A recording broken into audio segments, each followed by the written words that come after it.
Boa noite, meu irmão. Boa noite, minha irmã. Vocês que estão aqui conosco, vocês que estão virtualmente. Graça e paz. Espero que vocês estejam bem. Espero que vocês estejam em paz. Mas se assim não tiver, eu quero falar para você que aqui é o lugar certo. Esse é o lugar certo onde você encontra paz. Se não estiver bem, esse é o lugar certo onde você encontra sentido para a sua vida. Quero falar com você um assunto que nós temos nessa semana, nesses dias, nesses últimos dias. Nós temos falado sobre força para viver. Força para viver. E pensando sobre força para viver, eu quero fazer uma pequena reflexão com você. Quando eu falo sobre força para viver, quando eu falo em vida, quando eu falo em vida no sentido biológico, quando eu falo em vida no sentido natural, de um processo natural de existir, quando eu falo em vida do homem que nasce da mulher, não tem nada que eu possa fazer. É maior do que eu. Eu não peço para nascer. Não tem como eu pedir para nascer. Não está dentro do meu campo de possibilidade de pensar nisso, ou existir. Tem alguém maior que pensa isso. Então não há nada que eu possa fazer. Eu me lembro que certo tempo algum tempo atrás, eu estava com a minha esposa, a gente estava buscando um tratamento, e rodamos o Brasil inteiro, a gente estava tentando o sonho da paternidade, o sonho da maternidade, a gente estava tentando engravidar, e nós andamos o Brasil inteiro, e nós conversamos com vários médicos, alguns médicos bem importantes, e lá, em alguns deles, eu perguntei para ele, eu falei assim, mas você pega o melhor material orgânico, você pega o que mais você consegue tirar de bom da mulher, o que você mais consegue tirar de bom do homem, e você trabalha isso em cultura, e depois, por que não consegue? Por que não dá certo? E ele falou para mim, porque a vida não está nas nossas mãos. Não há nada que você possa fazer sobre o existir nessa ideia biológica de vida. Mas, se não há nada que você possa fazer para existir, eu vou falar para você que então viver é uma luta para sobreviver. Viver é uma luta para sobreviver. Viver é uma luta onde você precisa, já que não está dentro das suas possibilidades naturais e biológicas, o existir, o sobreviver é o que parece que nos resta. O sobreviver parece que está ao olhar e ao alcance da nossa visão. Mas o que é sobreviver? Sobreviver é a busca de sentido. Sobreviver é a busca de um sentido que faz com que você permaneça. É a busca de um sentido que faz com que você lute. É a busca de um sentido que faz com que você avance, com que você ande. Sobreviver é a busca de sentido. Tem uma palavra que eu acho que o pastor Edson usa bastante, que é assim: sobreviver é ter gana, é ter sentido. É você encontrar um propósito e você ir atrás dele. É você encontrar o porquê você está aqui. É você encontrar a razão de porquê você está aqui. É você buscar esse sentido. Se a gente não pede para nascer, e a gente nasce chorando. A gente não pede para nascer, a gente nasce chorando. E quando a gente começa a entender, a vida já não existe mais, é tudo muito rápido. Nesse pequeno processo, o que resta para nós é buscar sentido. E encontrando sentido, ter gana para vencer isso aí. E eu quero conversar com vocês sobre um lugar para sobreviver. Um lugar onde a gente pode falar sobre sentido. Um lugar onde a gente pode falar sobre aquilo que transcende a vida. Um lugar onde a gente pode falar sobre as coisas que transcendem a existência. Eu quero falar com você sobre Lucas 15, 17, 20.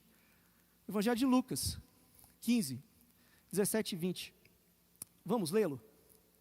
Então, caindo em si, disse: quantos trabalhadores de meu pai têm pão com fartura? E eu aqui morro de fome. Levantar-me-ei e irei ter com meu pai. E lhe direi: Pai, pequei contra o céu e diante de ti. Já não sou digno de ser chamado de teu filho. Trata-me como um dos teus trabalhadores. E levantando-se, foi para o seu pai. Vinha ele ainda longe, quando seu pai o avistou e, compadecido dele, correndo, o abraçou e o beijou. Vamos orar? Deus, nós somos gratos a Ti, Senhor. Somos gratos porque Tu és um Deus bom, Tu tem cuidado de nós. Somos gratos a Deus porque temos a oportunidade e o privilégio de estarmos aqui na Tua casa, de estarmos aqui glorificando o Teu nome, estarmos aqui para aprender mais de Ti, Senhor. Não somos nada, somos carecedores da Tua graça, da Tua bondade, da Tua misericórdia. Fala conosco, Senhor. Fala conosco, em nome de Jesus. Em nome de Jesus. Quando a gente fala sobre esse texto de Lucas, ele é um texto que fala sobre uma parábola de Jesus. Tem uma definição de parábola bem interessante de Rubem Alves. Rubem Alves, ele fala que parábola são histórias que nunca aconteceram, mas que acontecem todo dia. Interessante isso, né? São histórias que Jesus falava, que talvez não tivesse acontecido, mas de profundidade de coisas que acontecem todo dia. Quando Jesus fala essa parábola, Jesus, ele está na seguinte situação. Jesus, ele tinha um hábito, Jesus tinha uma mania que não era muito bem vista no meio da comunidade da época, principalmente a comunidade religiosa. Jesus, ele não podia ver um pecador, porque Jesus estava conversando. Jesus, ele conversava, ele visitava, Jesus, ele ia, ceava junto.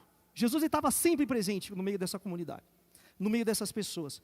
Eram pessoas que precisavam de força, eram pessoas que precisavam de sentido, eram pessoas que eram marginalizadas, menosprezadas pelas pessoas daquela época. E Jesus, vendo que eles questionavam, Jesus conta algumas parábolas, ele conta algumas histórias para a gente refletir de coisas que não aconteceram, mas que acontecem todo dia. Ele pega e fala o seguinte: existe uma ovelha, um pastor que perde uma ovelha, e ao perder essa ovelha, esse pastor, ele vai atrás dela, resgata a ovelha, traz, deixa as que ficaram, vai lá, resgata, traz, e ele tem muita alegria nisso. Aí depois ele vai contar sobre uma dracma que se perdeu. A pessoa também começa a procurar, encontra, tem muita alegria. Só que quando ele fala sobre a parábola do filho pródigo, quando ele vai falar sobre a parábola do filho, ele fala sobre a história de um rapaz que ele decide sair. Ele fala da história de um rapaz que ele está na casa do seu pai, ele é o irmão mais novo, ele pede para que o seu pai lhe dê o que ele entendia que era de direito, e o pai lhe dá, e ele sai. Ele passa um tempo fora, ele passa num lugar muito longe, ele vai para muito longe da casa do pai.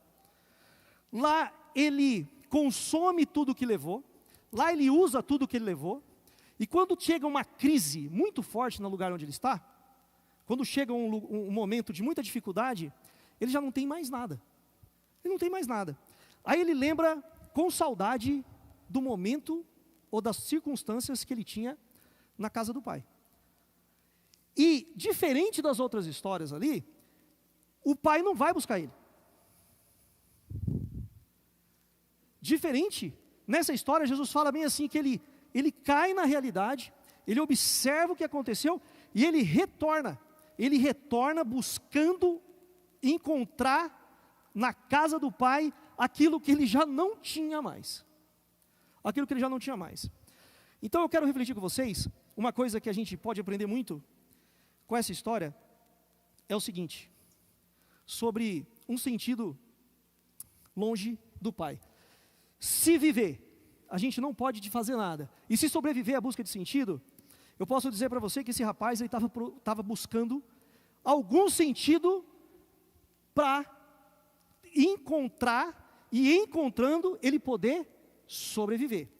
E o que me chama a atenção na história desse rapaz, pelo menos duas coisas. A primeira é que, às vezes, coisas que acontecem muito com a gente, é que a gente acha que a casa do pai não tem mais as respostas para as coisas que a gente precisa. O alimento, às vezes a gente pensa, esse alimento da casa do pai, ele não tem mais a resposta para o que eu quero. Então eu preciso pegar o que eu tenho e sair para buscar. Eu preciso pegar aquilo que eu tenho, aquilo que o pai me deu, independente, acho que não me nutre mais, não me serve mais, e eu vou buscar em outro lugar.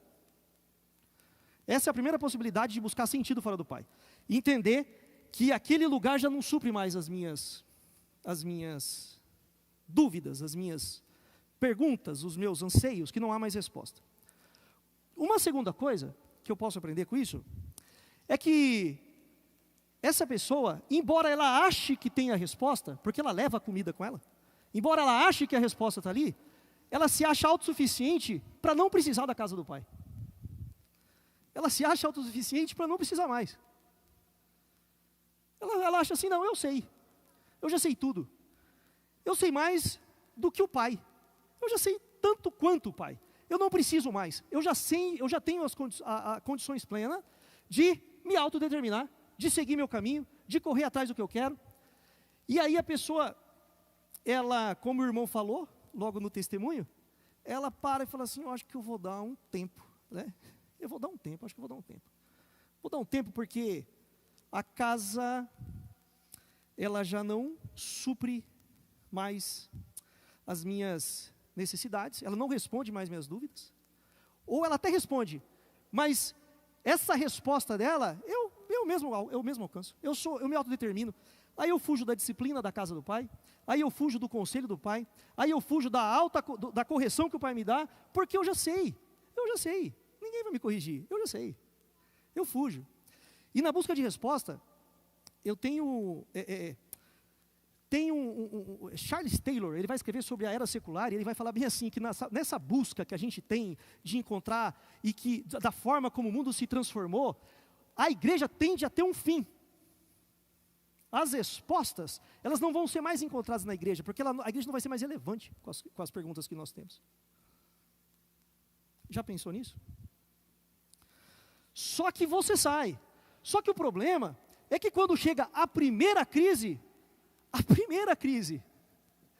você não suporta.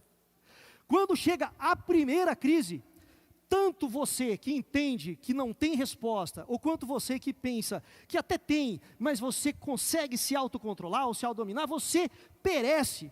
É por isso que quando você sai, na primeira crise, seu casamento não resiste. Não resiste. Quando você sai da casa do pai e você tenta buscar o alimento que talvez você não ache aqui, na primeira crise, o seu caráter ele é destruído. Você é totalmente derrubado na primeira crise. É uma crise. No primeiro confronto que você tem. E observe que o texto, ele diz que o rapaz, ele consome tudo o que o pai tinha dado para ele. Ou seja, você ainda tem uma sobrevida daquilo que você pegou do seu pai. Você ainda consegue sobreviver. Mas quando vem o primeiro embate, quando vem a primeira dificuldade, quando vem aquele momento que você precisa colocar os dois pés e firmar e falar assim, agora, qual que é o sentido? Como eu sobrevivo nisso? E aí? E aí? O que você faz? Como é que a gente faz? E é um processo que vai atrás do outro, e eu vivi esse processo. Eu sou uma pessoa que eu estar falando aqui com vocês sobre esse tema é um milagre, porque eu vivi esse processo, porque a primeira coisa que você faz é fazer o seguinte, a primeira coisa que a gente faz é assim, ó, a casa do pai, ela, até que tem as respostas, mas eu sei, essa pessoa, eu sei, tudo que se possa imaginar, que se possa falar, que se possa pensar, eu sei. Tudo, eu sei. Tudo. Para que eu vou ter disciplina? Para que eu vou ter cuidado? Ah, não. Para que eu vou ter que tá observando alguma coisa por causa da comunidade? Não precisa. E a segunda coisa que você faz é, depois que você acha que você tem as respostas, você começa a pensar que essas respostas já não são suficientes. Que essas respostas já não resolvem mais os problemas. E aí, pior do que o Charles Taylor diz, de que a vida da comunidade, da igreja vai ficar bem restrita, a gente pode ir para outro caminho, que a gente acaba matando tudo aquilo que a gente construiu. Por que a comunidade hoje, você tem filmes sobre Deus não morreu, a morte de Deus? Por quê? Por quê? Agora eu vou te falar uma coisa, você acha que as respostas que você procura, ou as dúvidas que existem, só existem hoje? Não sempre existiram? O homem não teve sempre procura e busca sobre como sobreviver? E você acha que as respostas que você, ou as dúvidas que você tem só surgiram agora? E você acha que Deus não tem nada para dizer para nós? Você acha que é uma verdade, e essa verdade, ela não está dita? Eu acho interessante daí, a segunda proposta, que é a proposta de Jesus. Então, se viver, eu não tenho o que fazer, porque viver não é maior do que eu. Se o que me resta é sobreviver, e sobreviver é a busca de sentido, e pensando quando Jesus fala para aquela comunidade de pessoas que é oprimida, que está ali, e que sentido é um retorno que você tem, ou é o alimento que você tem, ou é o lugar que você tem na casa do Pai. Mas quando o filho sai porque ele quer buscar sentido, quer buscar as coisas. Quando você pensa isso, você vê que Jesus nessa história de regresso, ele apresenta 3 coisas. Ele apresenta um lugar, ele apresenta uma pessoa, e ele apresenta um alimento. O filho, ele volta para a casa do pai, ele volta para o lugar onde o pai está, e ele volta para se alimentar daquilo que o pai tem para dar. Jesus, ele faz essa analogia, e eu acho interessante o alimento na leitura da Bíblia, porque o que tenta Eva? O que tenta Eva? É uma proposta de um alimento. E é por isso que quando Jesus discute a respeito do pão que caía do céu, Jesus falava bem assim, mas eu sou o pão, eu sou o alimento, eu sou o alimento. E quando você trata, e quando Jesus ele propõe uma ideia de sobreviver, de viver além da vida, de sobreviver na vida, de ter uma vida além, Jesus ele te apresenta um alimento, uma pessoa que é o próprio Pai, e um lugar. Só que daí o que acontece? Você está no lugar onde todas as crises aconteceram no mundo, naquela época, todas as crises. Teve uma crise muito forte, e o filho tinha certeza que tinha um lugar onde ele podia achar comida, era na casa do pai. O filho tinha certeza que tinha um lugar onde ele podia retornar, era a casa do pai. O alimento que você tem na casa do pai é um alimento que não perece, ele não vence. É um alimento que pode vir a crise, pode vir a dificuldade, pode vir o que for. O casamento é estruturado, é alicerçado. O relacionamento entre pais e filhos, ele é alicerçado, ele é construído. Mas você precisa achar, e você precisa entender, há um lugar onde você consegue encontrar força para sobreviver. E esse lugar não há outro. Esse lugar é a casa do pai. Esse lugar é a casa do pai. Você pode pensar que aqui, como nós falamos, igual o filho, talvez as respostas não sejam suficientes, talvez, mas eu vou falar para você, voltando, que quando houver, e quando aparecer, a primeira crise, você não se sustenta. Longe da casa do pai, comendo outro alimento, eu vou falar para você com sinceridade, você até sustenta um pouco, porque enquanto você consome o alimento que o pai te deu, depois é só um abismo atrás de outro abismo, é um dia ruim e outro dia pior, então, quando você tem uma razão para sobreviver, e essa razão para sobreviver é um lugar, eu quero falar para você, que não há outro lugar que nós possamos estar, não há outro lugar que nós possamos buscar resposta. Santo Agostinho, ele diz que há no homem, Deus fez o homem em rumo a Deus, e o homem não encontra paz enquanto ele não encontrar-se com Deus. Interessante isso, interessante. Eu escutei uma afirmação esses dias do Jonas Madureira, e ele falando o seguinte, que é no encontro com o Pai, é no encontro com a palavra, que eu sei quem eu sou. Ele fala algo fantástico, ele fala bem assim, ó, minha esposa pode dizer quem eu sou, meu pai pode dizer quem eu sou, meus amigos podem dizer quem eu sou, meus melhores amigos podem dizer o que eu sou, eu posso olhar no espelho e dizer quem eu sou, mas só tem alguém que vai falar a verdade para mim, olhando na minha cara para dizer quem eu sou, é o Pai com a sua palavra. É o Pai com a sua palavra.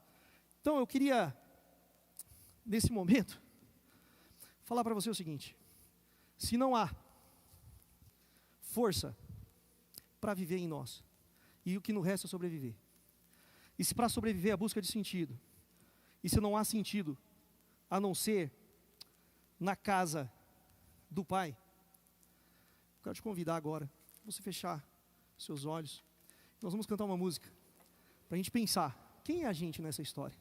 A gente é a pessoa que decidiu viver por nós mesmos, decidimos viver por nós mesmos, como eu fiz muito tempo, por muitos dias eu acordei no espelho e olhava no espelho e falava assim, mas por que eu não entendo? Eu não entendo. E aí a gente começa a querer dar justificativa para nós mesmos, a gente começa a analisar as coisas, querendo buscar respostas que nós queremos ouvir, mas que a Bíblia é clara em dizer sobre o que é, e nós queremos buscar resposta, mas a Bíblia é clara em dizer o que é. Vamos ouvir essa música.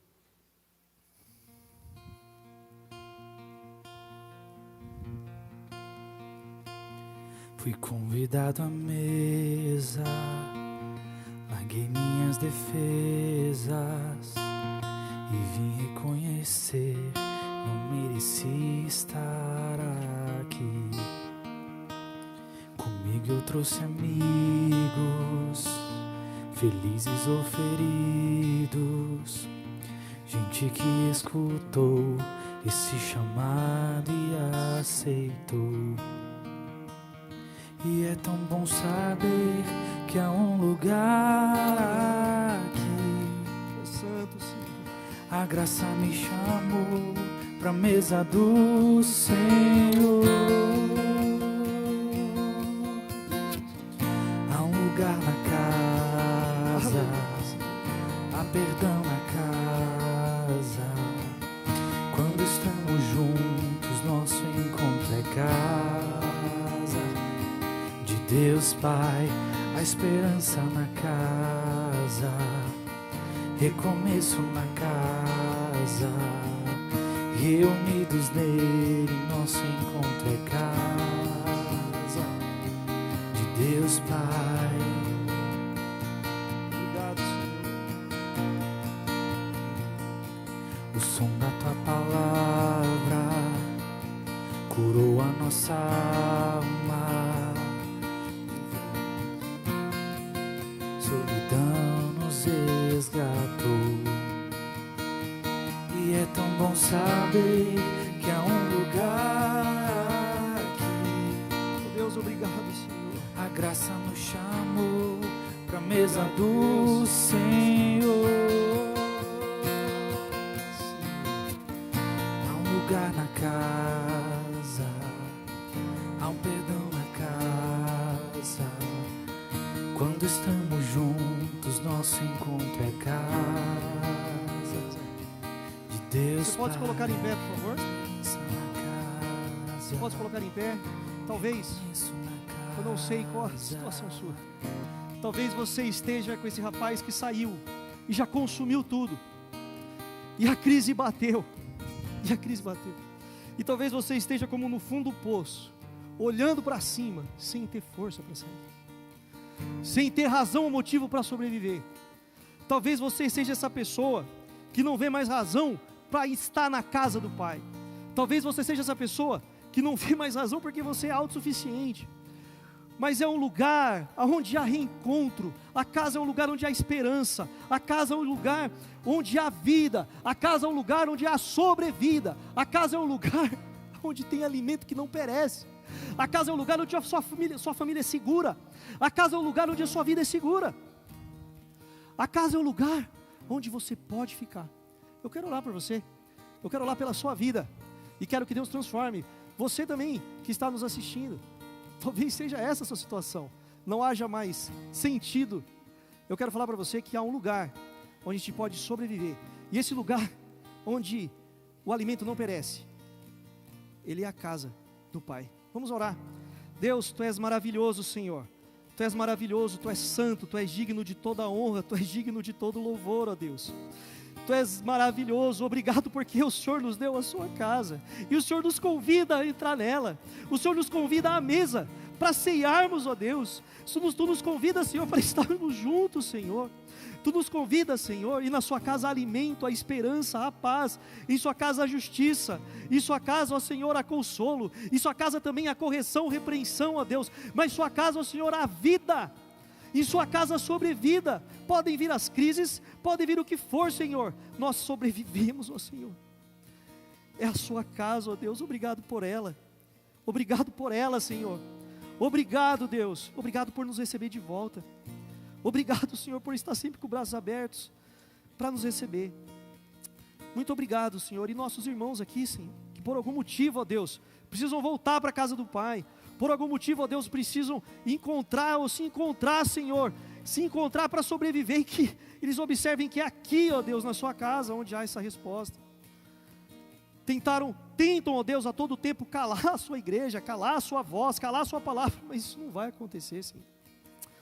Em nome de Jesus, ó Deus, em nome de Jesus, amém, amém, amém.